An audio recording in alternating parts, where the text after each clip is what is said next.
Hi friends, இன்றைக்கி என்ன டாபிக்னால் குழந்தையோட மூமெண்ட் எந்த வாரத்தில் தெரியும் அப்படின்றது சில பேருக்கு தெரியாது. ஏன்னா ஃபஸ்ட் டைம் கன்சீவ் ஆகிருப்பாங்க.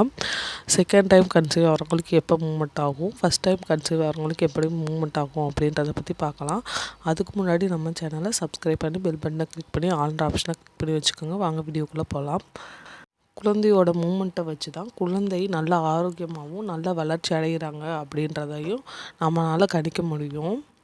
இந்த மூமெண்ட் எப்போ ஸ்டார்ட் ஆகும், இது லாஸ்ட் வரைக்கும் இருக்குமா அப்படின்னு கேட்டிங்கன்னா, நம்ம பிரசவம் ஆகிற வரைக்குமே குழந்தையோட மூமெண்ட் இருந்துக்கிட்டே இருக்கும். பொதுவாகவே கன்சீவாக இருக்கவங்களுக்கு 16வது வாரத்துலேருந்து 25 வாரத்துக்குள்ளே நமக்கு மூமெண்ட் தெரிஞ்சிடணும். இது ஒவ்வொரு பொண்ணுக்கும் ஒவ்வொரு மாதிரி அசைவுகள் தெரியும். குழந்தையோட அசைவுகள் எப்பயும் போல் இருக்கா அப்படின்றத கவனிக்கணும். எப்பயும் போல் இல்லாமல் மாறுதலாகவோ அது மணிக்கு குறைஞ்சிக்கிட்டே வருது மூமெண்ட் அப்படின்ட்டு இருந்துச்சுன்னா கண்டிப்பாக டாக்டர் பார்க்கணும்.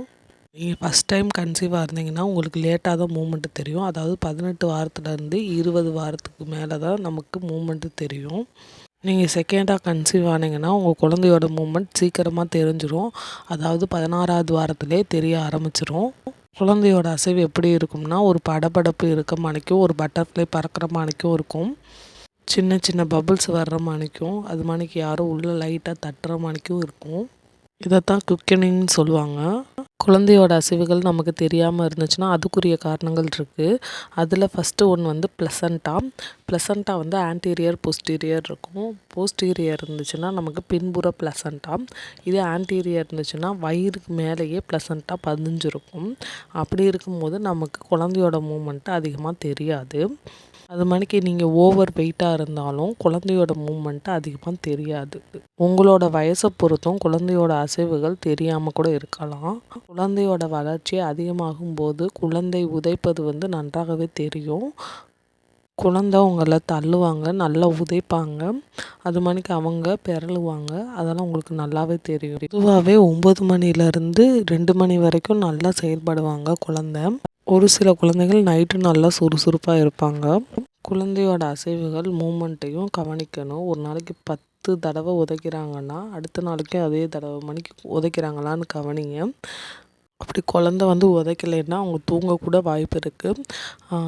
அந்த மாதிரிக்கு டைமில் குளிர்ச்சியான ஏதாவது ஒரு ஜூஸ் குடிக்கும் போது குழந்தை மூமெண்ட் கொடுப்பாங்க. அப்போ நார்மலாக தான் இருக்காங்கன்னு அர்த்தம். ஆனால் மூமெண்ட்டு ரொம்ப குறைஞ்சிட்டே வருது, எந்த இதுவுமே சாப்பிட்டுமே அவங்க மூமெண்ட் கொடுக்கல அப்படின்னிங்கன்னா கண்டிப்பாக டாக்டர் கன்சல்ட் பண்ணணும். ஃபஸ்ட் டைம் கன்சீவ் ஆகிறவங்க 24 வாரத்துக்குள்ளே குழந்தையோட அசைவுகள் வந்திருக்கணும். அது வரலைன்னா கண்டிப்பாக டாக்டர் கன்சல்ட் பண்ணணும்.